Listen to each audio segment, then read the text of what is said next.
Sean bienvenidos a nuestro canal, Sin Libertad. ¿Alguna vez te has preguntado cómo reaccionan los criminales más infames cuando finalmente enfrentan las consecuencias de sus acciones?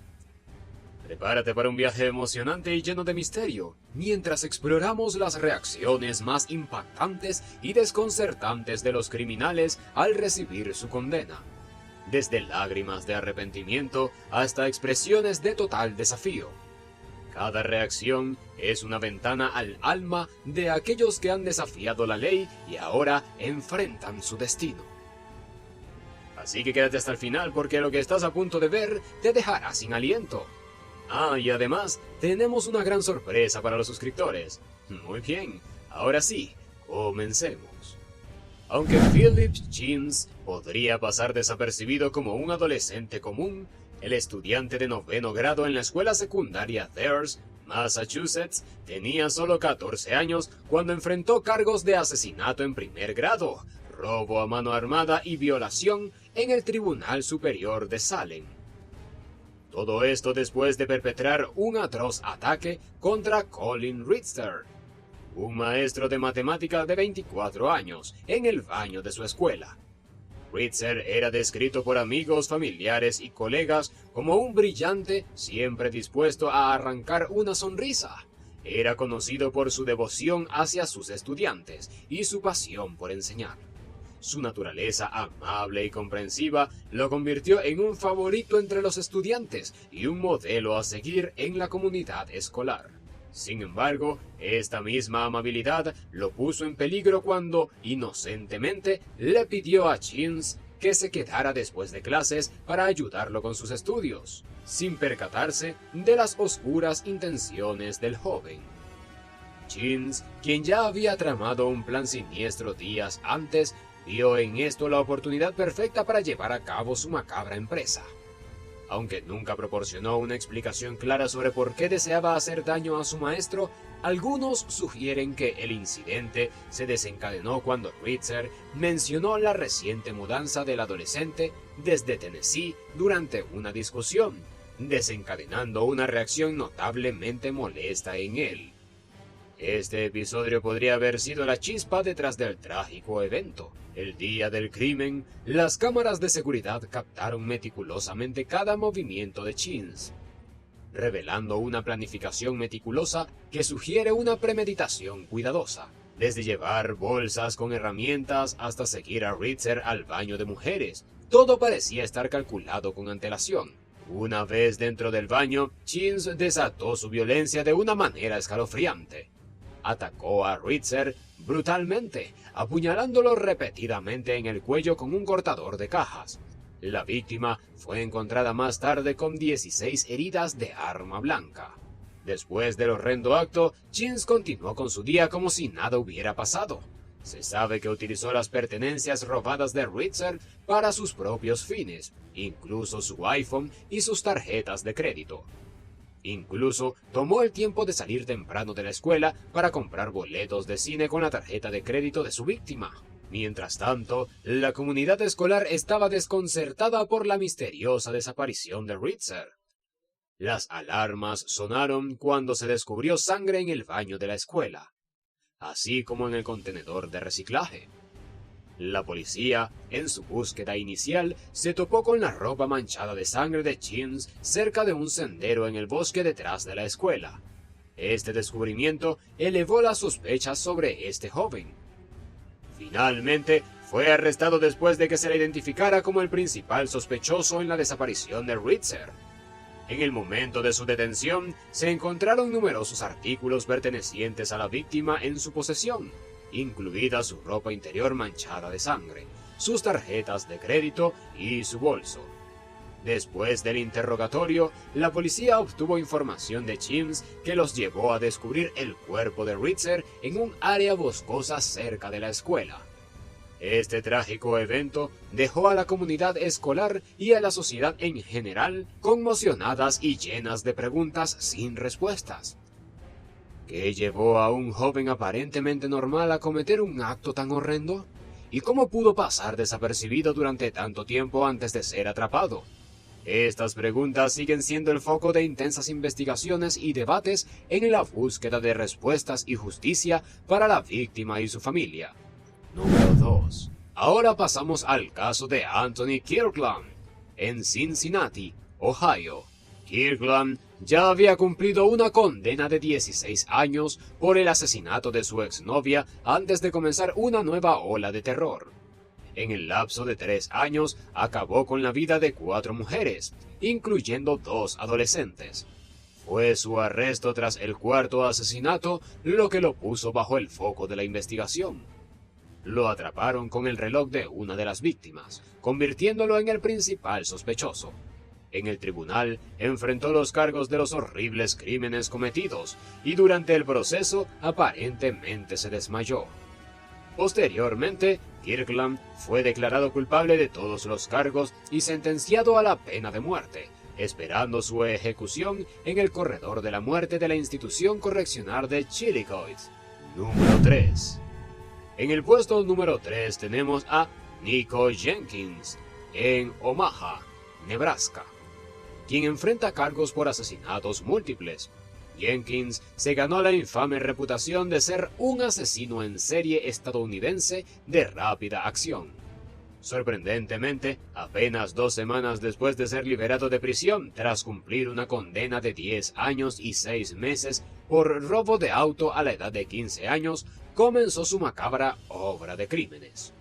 Jenkins afirmaba que sus asesinatos eran órdenes del antiguo dios serpiente. Los primeros indicios de la carrera criminal de Jenkins se remontan a su niñez, cuando a la temprana edad de 7 años fue acusado de llevar un arma de fuego a la escuela. El 11 de agosto de 2013, un oficial de patrulla hizo un descubrimiento macabro: 2 cuerpos sin vida dentro de una camioneta Ford blanca estacionada cerca de una piscina municipal.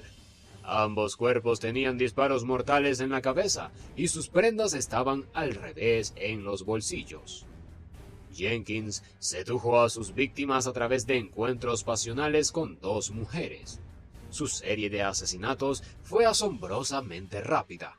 En menos de 2 semanas desde su liberación ya había cobrado 2 víctimas. La cuarta y última víctima fue Andrea Kruger, cuyo cuerpo fue encontrado en las primeras horas del 31 de agosto por un ayudante de alguacil. Todas las víctimas compartían múltiples heridas mortales en la parte superior del cuerpo, incluyendo cara, cuello y hombros, causadas por disparos de una escopeta calibre 12. Kruger fue asesinada cuando regresaba a casa después de su retorno como camarera cerca de las 1:45 de la mañana. Jenkins confesó los 4 asesinatos después de una larga e incoherente entrevista de 8 horas, atribuyéndolos como sacrificios a Mufis, un dios supremo de la antigua religión egipcia. A pesar de su supuesta enfermedad mental, Jenkins fue declarado competente para permanecer en juicio, aunque su comportamiento en la sala del tribunal era errático y perturbador. Durante el juicio, Jenkins solo declaró que actuaba bajo el mando de Apófisis, aullando y gritando los nombres de sus víctimas. Aunque la defensa argumentó que padecía esquizofrenia, trastorno bipolar y trastorno obsesivo-compulsivo, un psiquiatra concluyó que en realidad tenía un trastorno de personalidad antisocial y fingía síntomas psicóticos. En mayo de 2017, fue declarado culpable de los 4 asesinatos y condenado a muerte, manteniendo una inquietante tranquilidad al escuchar su sentencia. Número 4. Diana Lovejoy solía estar casada con Greg Mulvihill en Carlsbad, California. Sin embargo, su matrimonio se desmoronó rápidamente, y tras un divorcio conflictivo y numerosos problemas legales, el tribunal ordenó a Diana pagar una suma considerable a Greg por su parte en la casa familiar, además de compartir la custodia de su hijo. Enfurecida por estas órdenes, Diana planeó junto a su novio, Wilhelm McDavid, asesinar a su exmarido. Greg fue alcanzado por un disparo en el torso, pero por suerte sobrevivió, ya que la bala no alcanzó su corazón. Tanto McDavid como Diana fueron acusados de conspiración para cometer asesinato, y el tribunal contaba con suficiente evidencia en su contra. Durante el veredicto, Diana se desmayó en la sala del tribunal, sumiendo a todos en un momento de sorpresa y tensión. El jurado los encontró culpables del intento de asesinato y conspiración para cometer asesinato respectivamente. La sala se sumió en un silencio interrumpido solo por los sollozos de la familia Gregg. Mientras la llevaron fuera de la sala, los médicos descubrieron que Diana había fingido su desmayo. Mientras tanto, Weldon McDavid fue sentenciado a 50 años de prisión perpetua por apretar el gatillo, mientras que Diana fue condenada a 26 años de prisión perpetua por su papel en el complot. Un final impactante para un caso lleno de traición y tragedia. Número 5. En el puesto número 5 nos encontramos con el impactante caso de Mackenzie Chirila, quien se convirtió en una figura terrorífica para su exnovio Dominic Rousseau y su amigo Davion Flanagan, ejecutando una sentencia de muerte sobre ellos con su automóvil Toyota Camry. Chirila ganó el perturbador apodo de Infierno en Ruedas. Aunque en las redes sociales parecía que ella y Rousseau tenían una relación amorosa, en realidad era todo lo contrario. Las discusiones y amenazas se volvieron comunes, y cuando Rousseau decidió terminar la relación, Chirila optó por un acto de violencia. Alrededor de las 5:30 de la mañana del 31 de julio de 2022, la joven de 17 años condujo su Toyota Camry a más de 100 metros por hora y chocó contra un edificio en Strongville. Rousseau y Flanagan, que estaban en el automóvil en el momento del accidente, murieron en el acto, mientras que Chirila milagrosamente sobrevivió, pero resultó hospitalizada. A pesar de mantener su inocencia, las acciones de Chirila después del accidente fueron inquietantes. Mientras aún estaba en el hospital, buscó oportunidades de modelaje en Los Ángeles. Después de ser dada de alta, asistió a un concierto en silla de ruedas y grabó un vídeo de TikTok para Halloween donde se la veía bailando con amigos, lo que suscitó críticas. Durante el juicio por doble asesinato, la fiscalía exploró la relación problemática entre Chirila y Rousseau, utilizando testimonios que evidenciaban sus amenazas previas al accidente. El vídeo del accidente fue crucial para el veredicto, donde la jueza declaró a Chirila culpable de ambos asesinatos. El 14 de agosto de 2023, Chirila fue condenada a 2 penas concurrentes de 15 años a cadena perpetua. Mientras era esposada, comenzó a llorar incontrolablemente y fue escoltada fuera de la sala para comenzar su condena en prisión. Un final desgarrador para una historia marcada por la tragedia y la violencia. Número 6. Ahora veamos el caso de Esteban Carpio, quien fue interrogado por la puñalada de una mujer de 85 años en Rhode Island. Durante el interrogatorio, Carpio estaba solo con el detective sargento James Allen en la sala, ya que uno de los detectives salió brevemente para conseguir agua. En un giro impactante, Carpio tomó la pistola de Allen y le disparó 2 veces, acabando con su vida. Luego saltó desde una ventana en el 3er piso y trató de huir, pero fue arrestado apenas 45 minutos después. Durante su lectura de cargos, Carpio apareció enmascarado y con su rostro visiblemente dañado, lo que dejó perpleja a la sala del tribunal. Sin embargo, lo más sorprendente fueron las acusaciones de brutalidad policial hechas por sus familiares, quienes afirmaron que Carpio estaba mentalmente enfermo y necesitaba ayuda que no recibió. A pesar de una investigación del FBI que concluyó que la policía no había utilizado fuerza excesiva, las heridas de Carpio se atribuyeron a su salto desde el 3er piso y la lucha con las fuerzas del orden. Carpio fue condenado a cadena perpetua sin posibilidad de libertad condicional, enfrentando diariamente las consecuencias de sus acciones y las tragedias que desencadenaron. Un caso que resalta la complejidad de la justicia y las dificultades de abordar problemas de salud mental dentro del sistema legal. Número 7. La historia de Michael Madison es realmente aterradora, Con un prontuario criminal que lo destaca como un delincuente sexual y asesino en serie en el estado de Cleveland, sus crímenes inspiran un profundo terror.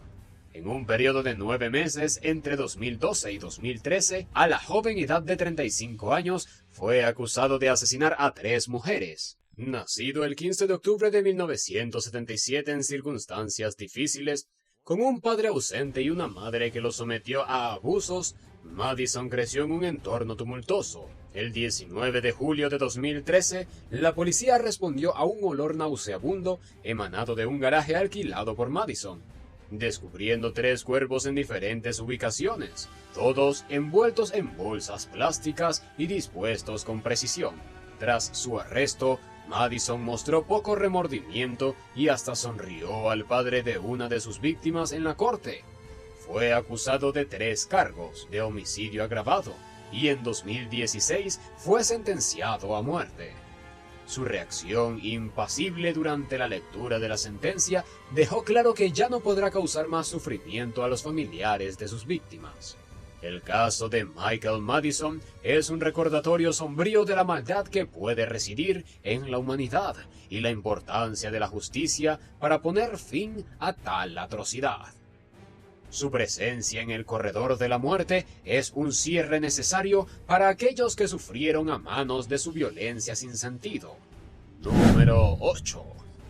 Nos dirigimos a Calcasieu, Michigan, donde el caso de Kate Ferguson ha sacudido a la comunidad. Ferguson protagonizó un trágico doble homicidio, comenzando con el fatídico 18 de noviembre, cuando disparó y acabó con la vida de su esposa, Tiffany Ferguson, en su residencia en Cold Springs. Tras este acto despiadado, llevó a sus 4 hijos a casa de sus abuelos en Excelsior. Allí, sin titubear, también acabó con la vida de James Weber, el padre de Tiffany, quien casualmente era un suboficial del sheriff de Calcasieu. Los niños, presas del terror, corrieron en busca de auxilio vecinal mientras Weber llamaba al 911. El desenlace de esta tragedia no llegó sin más violencia. Ferguson se atrincheró durante 7 angustiosas horas en una casa en Orange, manteniendo a un rehén. Afortunadamente, la intervención policial aseguró que el rehén saliera ileso. Los cargos que enfrenta ahora son tan graves como sus acciones: 2 homicidios, 2 invasiones de domicilio, secuestro, uso de armadura corporal en acto violento, posesión ilegal de explosivos y 5 cargos de delitos relacionados con armas de fuego. Aunque la gravedad de los cargos podría inducir a una reflexión y arrepentimiento, Kate Ferguson no mostró ni una pizca de remordimiento. Su comportamiento desafiante y agresivo se manifestó tanto en el tribunal como fuera de él. Insultó al juez y al tribunal en cada oportunidad que tuvo, despreciando cualquier intento de cooperación. Incluso reaccionó violentamente ante las preguntas y testimonios, dejando en claro su desprecio por las consecuencias de sus acciones. El veredicto no fue una sorpresa: culpable de asesinato en primer y segundo grado. La sentencia fue contundente: cadena perpetua sin posibilidad de libertad condicional. El juez, al pronunciar la sentencia, señaló la oscuridad fundamental que parecía anidar en el alma de Ferguson. En su defensa, Kate apenas articuló unas palabras, mostrando una indiferencia perturbadora hacia el horror que había causado. Número 9. Ahora viajemos a Tampa, Florida, donde se develó el impactante caso de Ronnie O'Neill, cuya implicación en 2 asesinatos estremece a la comunidad. En un acto de brutalidad incomprensible, Ronnie acabó con la vida de su novia, Renata Barron, y de su hija de 9 años en su hogar en Riverview en 2018, además de intentar asesinar a su hijo de 8 años antes de incendiar la casa por completo. Los cargos que enfrenta son tan escalofriantes como sus actos: 2 cargos de asesinato en primer grado, 1 de intento de asesinato en primer grado, incendio premeditado, 2 cargos de abuso infantil agravado y resistencia a la autoridad sin violencia. El giro dramático del caso ocurrió cuando Ronnie decidió representarse a sí mismo en el juicio por doble asesinato, desplegando una actitud desafiante hacia el sistema judicial. Ridiculizó al jurado y culpó a su novia por los crímenes, alcanzando un punto desgarrador cuando interrogó a su propio hijo, obligándolo a revivir los horrores del crimen y manipulándolo en un intento desesperado por distorsionar la verdad. El momento más desafiante y arrogante del juicio se produjo cuando Ronnie, durante su declaración inicial, gritó al jurado. Pero quizá el acto más atroz y descarado ocurrió durante el argumento final, cuando afirmó abiertamente frente a la audiencia que la familia de la víctima había ofrecido un testimonio emocional. Durante la sentencia, la sala se llenó de emociones mientras los seres queridos de las víctimas testificaban, destacando el dolor que Ronnie había infligido a sus vidas. La jueza Michelle Cisco, al dictar la sentencia, recordó con emotividad el testimonio del bombero que sacó el cuerpo de la hija de Ronnie, Ron Nivea, de la casa, enfocándose en los detalles desgarradores de su muerte a manos de su propio padre. Ronnie fue declarado culpable de todos los cargos y recibió una condena severa, 3 cadenas perpetuas más 60 años de prisión, todas consecutivas. Ante la oportunidad de hablar, Ronnie se negó a mostrar remordimiento, lo que le valió una reprimenda de la jueza Cisco, quien, visiblemente emocionada, pronunció la sentencia que reflejaba la gravedad de sus crímenes. Número 10.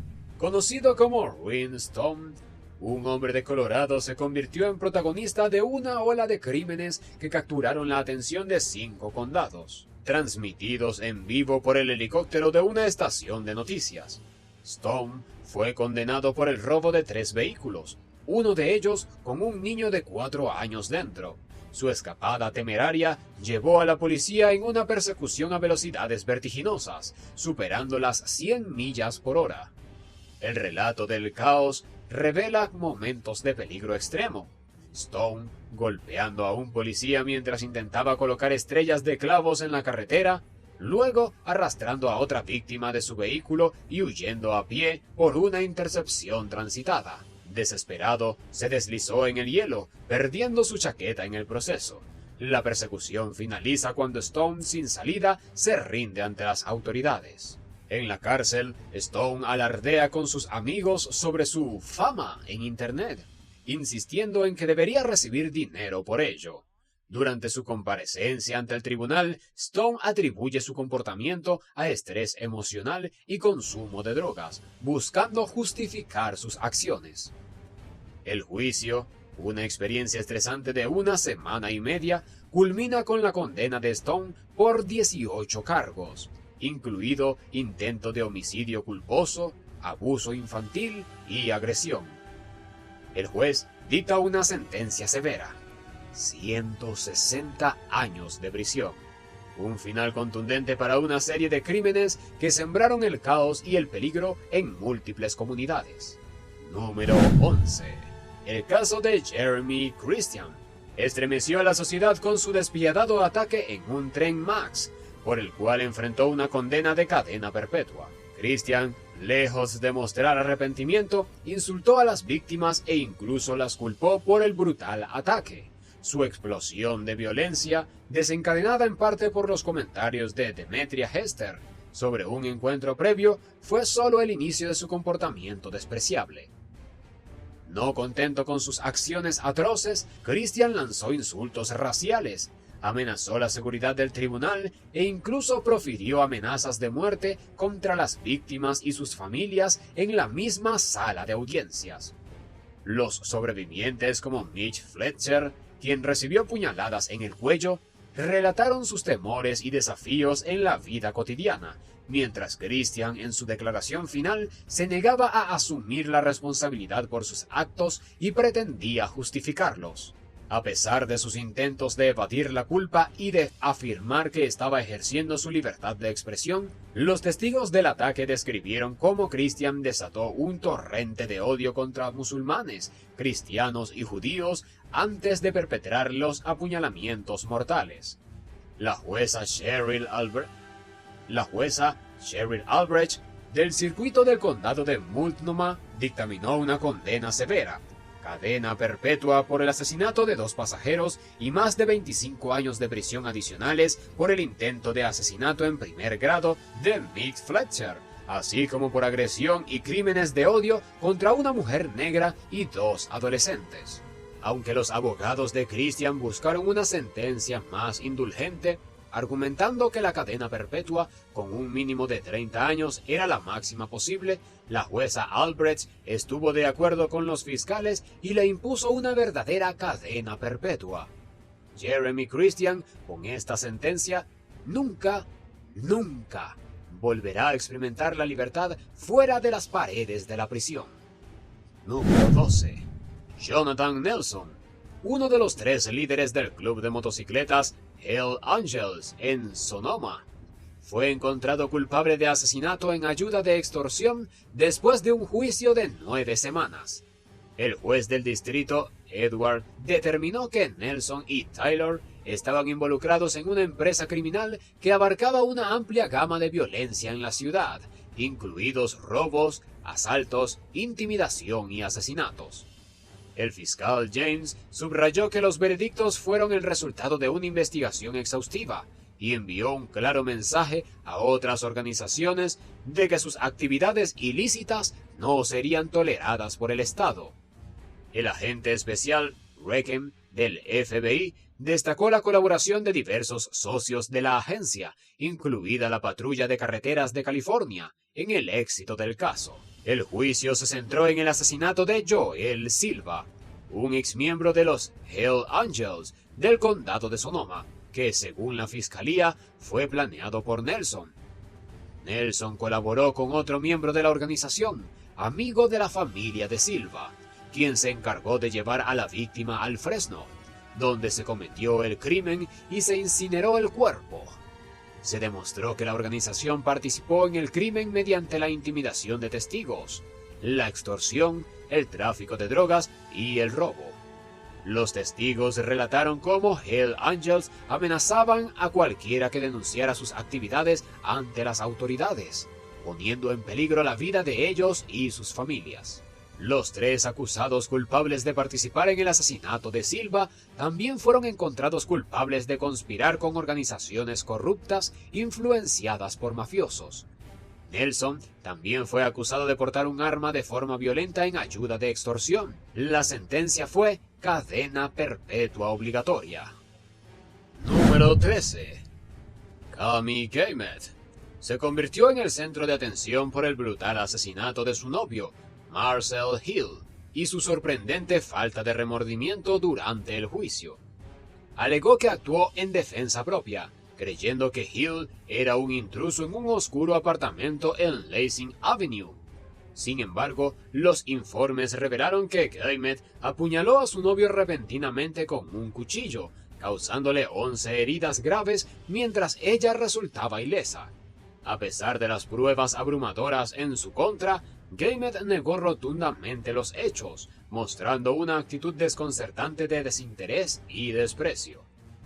Durante el juicio, cuando la tía de Hill hablaba sobre el abuso que éste había sufrido a manos de Gaymet, esta última interrumpió con desdén, lo que llevó al juez John McBain a ponerle cinta adhesiva en la boca como reprimenda, expresando su repulsión por su comportamiento en la corte. McBain no pudo entender cómo Gaymet podía alegar que Hill era un intruso cuando lo atacó con un cuchillo. A pesar de las afirmaciones de Gaymet sobre su amor por Hill, se insinuó que su relación estaba marcada por la explotación. La familia de la víctima expresó su esperanza de que otros hombres que sufren abusos aprendan que el abuso nunca es una muestra de amor, ya sea físico o emocional. Además, se reveló que Gaymet había utilizado múltiples armas para atacar a Hill, incluyendo una lámpara, un martillo y una sartén. El jurado encontró a Gaymet culpable de asesinato en primer grado y fue condenada a cadena perpetua sin posibilidad de libertad condicional. Su caso resalta no solo la gravedad del abuso doméstico, sino también la importancia de enfrentar las consecuencias de acciones tan atroces con dignidad y responsabilidad. Número 14.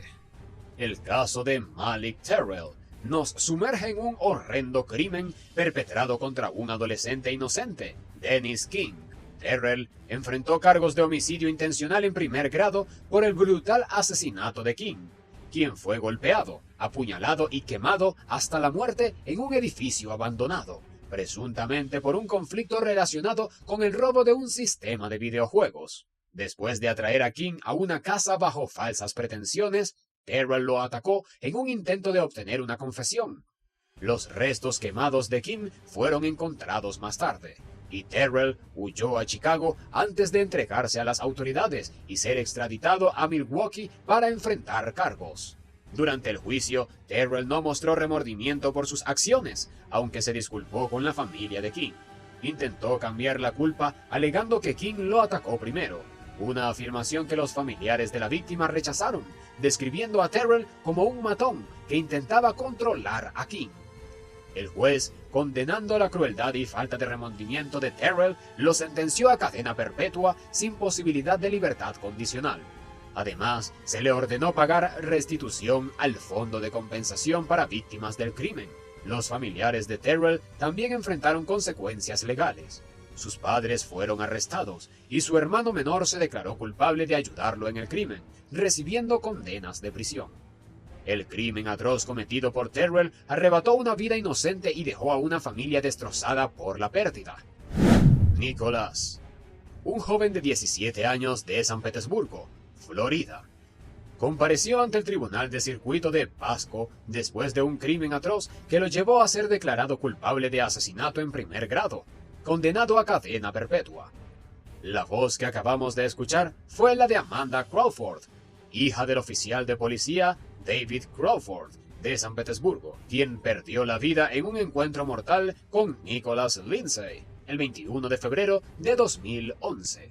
El oficial Crawford respondió a una llamada al 911 sobre un posible robo cerca del Tropicana Field. Al llegar al lugar, vio a Nicholas Lindsay, quien según testigos estaba armado y representaba una amenaza.